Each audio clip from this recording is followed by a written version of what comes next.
downloadable. The platform itself is very easily laid out. A couple things to note is the help button at the top here. So the help will basically bring up this center here, which you can type in questions and it will provide some answers. Also, it has some product tutorials which will be useful for certain parts of the platform if you ever need any further help going forward when trying to navigate. In terms of how we structure our platform, we break it down into reports at the top toolbar here, and it is split into the geographies on the left-hand side. We'll just use the UK as an example here. So the first thing to note is we split them into two main types of collections which you will have access to. So first of all, we have the industry core reports.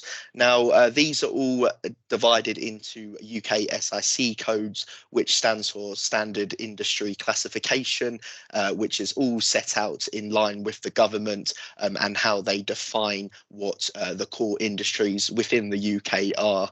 So as you can see, we split them into the sectors, for example, agriculture, and then we have the industries below, which are all coded in line with those SIC codes. So you can navigate here if you're looking at a certain industry or sector. Likewise, like I said, the second one to note would be the specialized reports. Now, something to just be aware of is the SIC codes haven't been updated by the government since 2007. So it's very much, these are all the newer industries and emerging sectors within the UK, such as life sciences and technology, as those are things that are, obviously new and emerging. So again, you will be able to search through these from the sector into the industries below. However, how I would recommend navigating the platform would be via the two search bars at the top and in the middle here. This is very much your Google of the platform, where you can just type in anything from a keyword to a particular industry, or even if you are aware of that SIC code, you can type it into here. So for example, if we were looking at supermarkets, we can just search that in the bar and it will bring up every report that mentions supermarket in its title. Or if you're looking at more niche topics, it will then discuss reports which the word is used or referenced to throughout. As supermarket will be a big one, you can see how many geographies it is covered across. You can then narrow it down to the particular geography that you are interested in looking at any particular time. So as you can see here, the core report would be supermarkets within the UK, which is, I will just click onto here. So when you go onto a report, a couple things to note in terms of the navigation is it will have the SIC code at the top here, and then the sector in which it falls within, which is wholesale and retail trade for this particular report.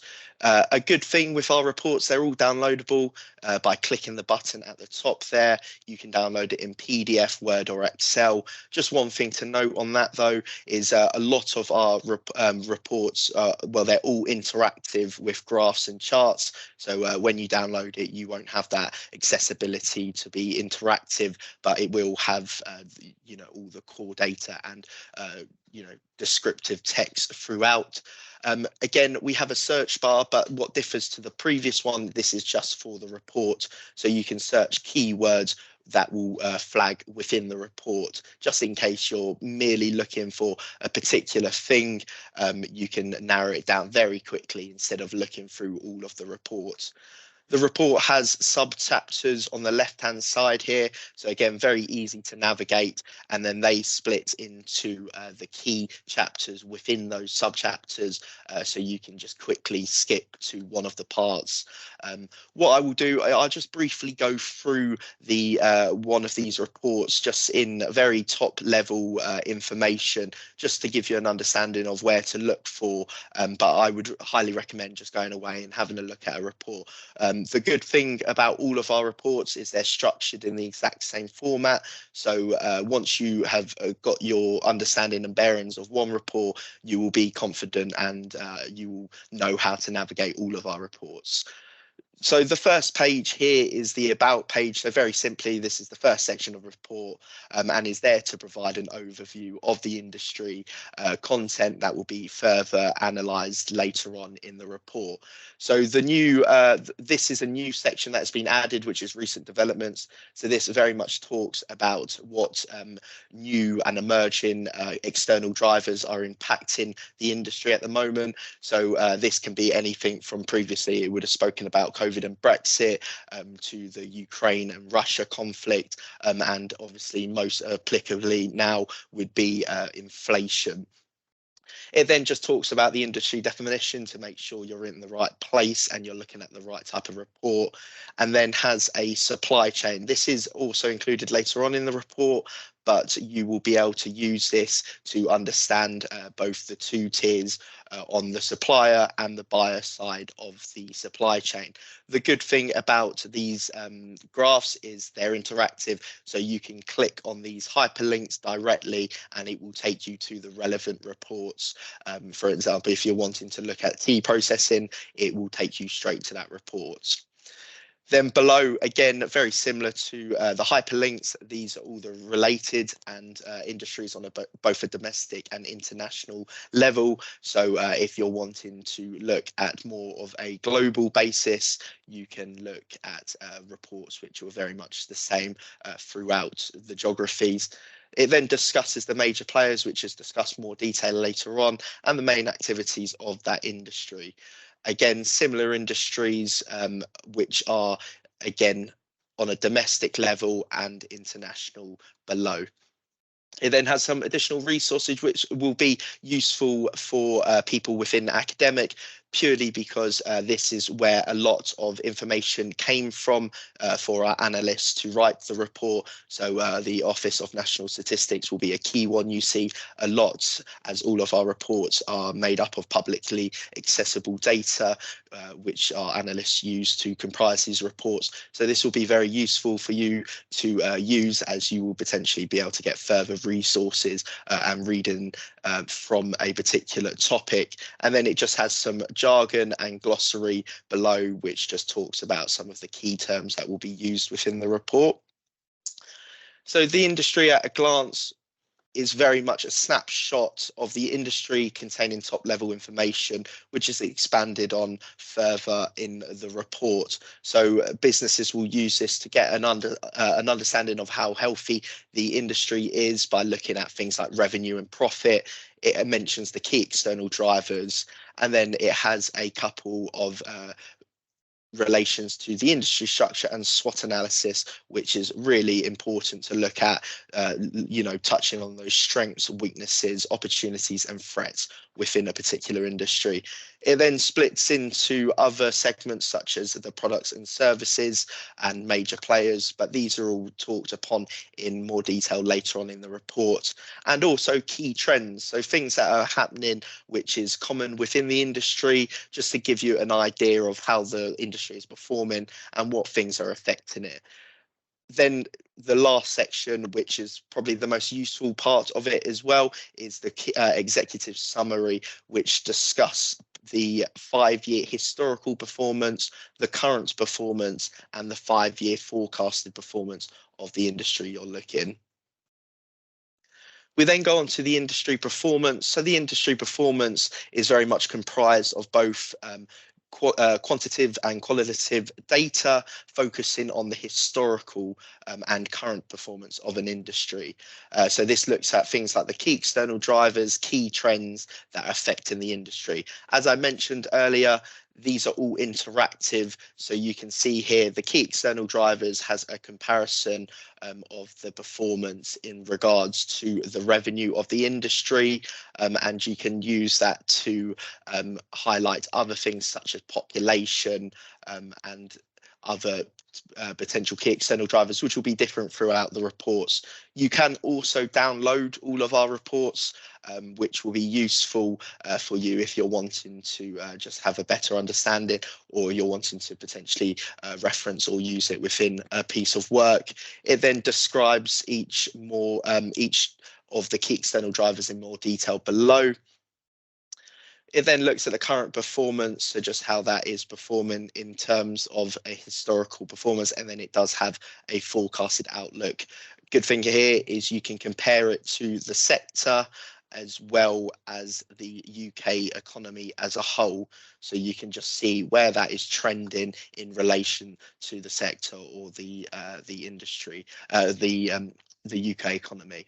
It then has further description below for you to get a further understanding of those factors there.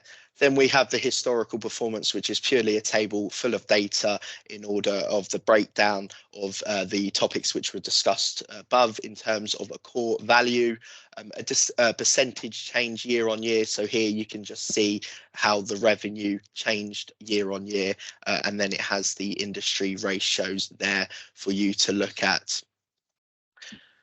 Moving on, the industry outlook is very much similar to the previous chapter, but this is now looking at a forecasted performance of the industry. So how it is expected to perform in the following 5 years from now. It's very much comprised of data analysis from our analysts looking at those key factors which will be important to the performance of the industry. Then it has the table from the previous one, which now is just looking at those forecasted years, as you can see. It then touches on the life cycle of the industry, which is really important for you to understand, how that is performing and whereabouts it is in that stage. So good thing about these interactive charts is it has every industry within the sector as a whole for a comparison reason. So here you can see supermarkets is in the quality growth stage, where, for instance, footwear and leather goods would be in a decline stage. If you're unsure on what any of these four sections mean, there is a brief description of each by just highlighting the question mark, and that will explain what that section means and essentially why it's there. We'll then move on to the product and market segment. So this touches on the supply chain, which we saw in more detail on the About page. It then has the products and services. So this is essentially where the revenue within the industry is coming from. For supermarkets, it's all going to be based on food products and general merchandise. It then has a description below in terms of all of those individual components for you to have a further understanding. It then touches on the demand determinants in order of what the demand is within the industry.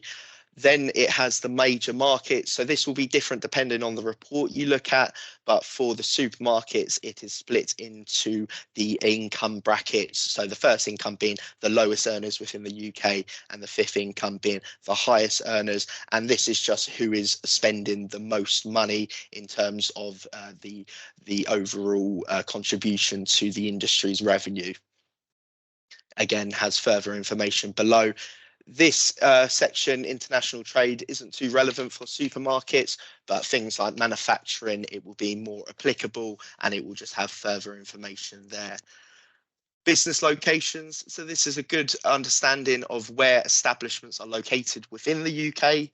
You can see it's a heat map, which is interactive, so you can see the percentage of establishments on a UK scale. If you click into each section, you will get a further breakdown of that region of the UK. So for example here, the southeast, and then it breaks it up into those boroughs and counties for you to have a further understanding. And then it just discusses each region or the major regions in a little bit more detail below. The competitive landscape. So the competitive landscape is looking at the industry, breaking it down into the major and minor players. So here at IBISWorld, we consider a major player to have at least 5.1% of the overall market share of the industry, and then anyone below that would be considered a minor player. So for supermarkets, it's dominated by the major players, but not the minor players still have quite a big influence on the overall market share. It then has the discussion of that, followed by the key success factors. So our analysts here have picked out a few key success factors that the top performing companies within the industry are exhibiting in order to be successful. So, for example, to be a good supermarket and a profitable one, you would availability of car parking would be important, so customers can get to the shops conveniently. Below the cost structure benchmark is a comparison just to see where the revenue within the industry is being spent. It shows the breakdown and percentage in comparison to the overall sector average. You can also look on a backdated on the years here. So if we go back to 2020, it will just show you the relevant breakdown for that year. And then below it breaks down each component into more detail for you to just understand in more depth. Then it touches on basis of competition, so what internal competition there is through other brands and competitors, and then external competition, so things like Amazon here is affecting the supermarket industry as an online competitor, and then barriers to entry, so just how easy it is as a new business to enter the industry. Here the barriers are quite high because it's a very established industry with a lot of major players, so being a new and emerging supermarket would be very difficult, and then it just breaks it down into a checklist on the right hand side here to understand the components which are important to entry. Again, globalization isn't too relevant for supermarkets, as it's very much a domestic practice. However, things like manufacturing would be more applicable to globalization, and it would have information on that here. Major companies just follows on from the competitive landscape and just looks at those major players in terms of their percentage share from a historical outlook, as well as the next forecasted year on how it is due to perform based on the previous performance of each major player. And as you can see, interactive here, and you can see how the percentages have changed year on year. It then talks about each of the major players with a description of the company, followed by its financial performance, which is really key to understanding how it got to that position of market share. I'll just skip through this because these are just all the major players, which in the supermarket will be self-explanatory in terms of who we expect to be. The last section of this chapter would be the other companies, so i.e. the minor players. So these are still important. As we saw, they had about a 40% market share. Therefore, it is still good to understand how they are performing and why they are a minor player, as in the next few years they may become a major player through just growing as a company. Then operating conditions, which is the penultimate section to the report. This looks very much at the structure of the industry, looking at factors such as capital intensity, revenue volatility, and how technology is affecting the industry, as well as regulations. So here, again, another interactive chart for you to look at to just see whether the industry is capital intensive, so i.e. is it reliant on machinery, or is it more labor intensive, so reliant on staff and physical labor to run as a industry. So as you can see on the comparison, so the electricity supply very much based on machinery, whereas property would be more based on a staffing basis, and it splits it into the 4 quadrants there for you to just look at as a comparison. Then it talks about it below for further understanding. Technologies and systems is a more and more relevant topic to industries and how industries are reacting to the technological change of the world. So here it breaks down each of the factors and how disruptive that is to the industry. And then it talks about some of the key factors of the technology change for you to understand how that is affecting the industry. Revenue volatility, a very key thing that businesses will look at to understanding how secure a industry is in regards to its income as a whole. And again, on a comparison basis to all of the other industries within the sector, supermarkets very much at the bottom as a stagnant type volatility, as people are always going to need to purchase food. Therefore, it is quite a stable revenue stream. Regulations and policies. So companies will look at this in order to firstly see if there's any government support systems or schemes in place that would potentially help them when looking to enter an industry, or if there is any regulations that would potentially impact their way of making money or just operating as a whole. So the supermarket industry is very light as it's such an important industry, but things like gambling and pubs and bars, those type of industries would be a lot more regulated. And then again, industry assistance, this would be where if there's any of those government schemes in place, which there isn't for supermarkets currently. And then lastly, for this report, their key statistics are very much just a data for table. Like I said, you can download these if you wish into an Excel table, so you can really analyze the data if you wish. Splits it into the industry data, the annual change, which is a percentage year on year, and then those key ratios there. So that's very much a core report and looks at those. Like I said, all of the reports are very much laid out in the exact same way. One thing I will just touch on, which you will have access to, which is a very important section to our platform and database, is our risk rating reports. So our risk rating reports are focused on a forecast of the next 12 to 18 months. And it looks at a particular industry and breaks down the components of risk. So in the business operating world, this is a very key part that our reports are used for, just to establish what those risks are within the industry. Just to give you a brief introduction to this as well, the industry risk score is split into structural, which is very much looks at the internal components of risk within the industry, such as competition, and then the growth looks at how the industry's revenue is performing and how it's forecasted to perform over those next 12 to 18 months.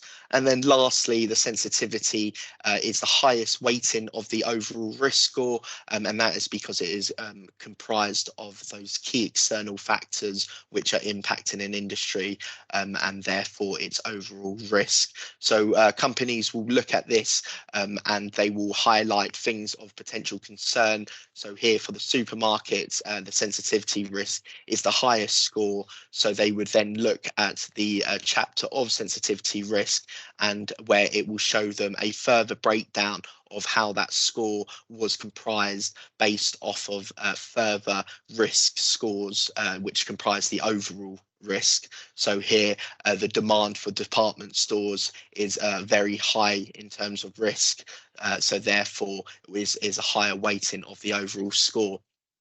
And then it just has some information on that further below, and it is just very much comprised of that risk element of an industry. So you can just see how healthy it is or how volatile it is going to be. And then lastly, what I would like to just touch on is our business environment profiles, which you also have access to. So this doesn't look at an industry or sector level. These look at the key external drivers which impact industries as a whole. So this is very much a level of those KED factors. For instance, here, you know, business profit and or business lending would be an important key external driver for many industries. Therefore, our analysts have done a report on this for just a further understanding of those key external drivers, so you can just see the key statistics and then the current performance. So these reports are very much in a more comprised and precise outlook. But again, nevertheless, a very important part of our reports that you know, to look at, and businesses will have a further understanding on. Could I ask you just to show me, how do you find the last thing that you were showing us? Because obviously the risk ratings on the top red bar, where do you find that extra bit? Yeah, so again, on the industry research, which is the main one, so the risk rating, like, is self-explanatory. On this, it will have it on the individual geographies, and then it will just be under business environment profiles. One thing to which is good for the risk rating is if I just go, back onto here. So if you're on a report, on the side here, you can click to the risk rating report directly from the core report, so you don't even need to use the top bar to find it or search it. So that's just something which is useful. But like I said at the beginning, the help page here, there is some tutorial videos already. So this is definitely a useful part which you can look at, which just has an explanation. So for instance, the business environment profiles that we were looking at there at the end, it will have information and a video just sort of the key snap information. So if you find it easier to do that, then either or, it's completely up to you.